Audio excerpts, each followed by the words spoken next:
Hi అండి. ఈరోజు నేను ఒక స్పెషల్ పప్పు అంటే నాకు స్పెషల్ అనిపించింది, అది మీకు స్పెషలో కాదో మీరు చెప్పాలి. ఇదిగోండి, ముద్దపప్పు అయితే ఇప్పుడే చేశాను. అది పొగలు వస్తున్నాయి, కెమెరా కూడా కనపడతలేదు. ఇది ముద్దపప్పు. ఇదేం సీజను? పచ్చళ్ళ సీజన్ కదా. అప్పుడు నేనేం చేస్తున్నానో తెలుసా? ఈ ముద్దపప్పులో మనము తొక్కి పెట్టుకుంటాం కదా పండు మిరపకాయ పచ్చడి వేస్తున్నా. ముద్దపప్పులో పండు మిరపకాయ పచ్చడి కలిపి పండు మిరపకాయ ముద్దపప్పు చేస్తున్నానండి.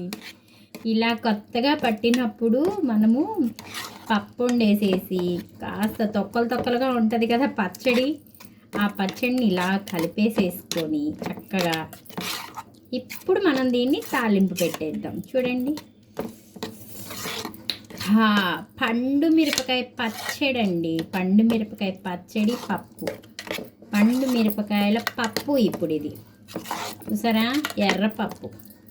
ఇంక ఈ పప్పులో ఏమి వేయాల, ముద్దపప్పులో పండు మిరపకాయ పచ్చడి వేసేసాను. దీన్ని తాలింపు పెట్టేస్తా. చూడండి ఎలా ఉంటుందో ఏమిటో. ఈ ప్రేమకి కొంచెం ఉప్పు తగ్గింది, ఉప్పు వేస్తాను. కాస్త సాల్ట్ వేస్తా.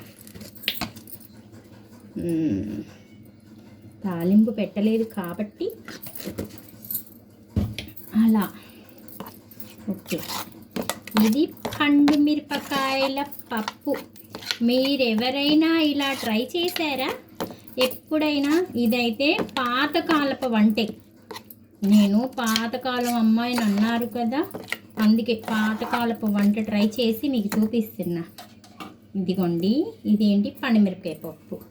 పోపు దినుసుల్లో పోపు పెడతాం. చిన్నులపై ఎండుమిరపకాయ, కరివేపాకు. తాలింపు దినుసులు కూడా చూపిస్తాలే తాలింపు వేసేటప్పుడు. తాలింపు కోసం గిన్నె పెట్టేసా పొయ్యి మీద. కొంచెం ఆయిల్ వేద్దాము. ఆయిల్ వేసేసి కాస్త ఆయిల్ వేసి కొంచెం కాలనిద్దాం. చిన్నులపాయలు వేస్తున్నాం. తాలింపులు ఎండుమిరపకాయ, పండుమిరపకాయ పప్పే కానీ ఎండుమిరపకాయలు వేస్తే ఎంతైనా తాలింపు కదా. ఇలా తాలింపు వేగిపోయింది కదా, ఇప్పుడు మన పండుమిరపకాయ వేసేద్దాం. చూస్తున్నారా, ఇదేం పప్పు అనుకుంటున్నారు? పండు మిరపకాయ పప్పు అండి. పచ్చడి కొత్తగా పట్టినప్పుడు ఇలా ఒకసారి ట్రై చేయండి. ఈ విధానం ఎవరైనా చేసి ఉంటే నాకు ఒక్కసారి కామెంట్ పెట్టండి, ఓకేనా? పండు మిరపకాయ పప్పు, పండు మిరపకాయ పప్పు ఒక్కసారి ట్రై చేయండి. కానీ వాసన అయితే సూపర్ ఉందండి, టేస్ట్ కూడా బాగుంది. కొంచెం నెయ్యి వేసుకొని వేడివేడి అన్నంలో తింటే సూపర్ అంటే సూపర్. మీకు కనుక నచ్చితే నాకు ఒక చిన్న లైక్ ఇవ్వండి, నా ఛానల్ని సబ్స్క్రైబ్ చేసుకోండి. Okay friends, bye.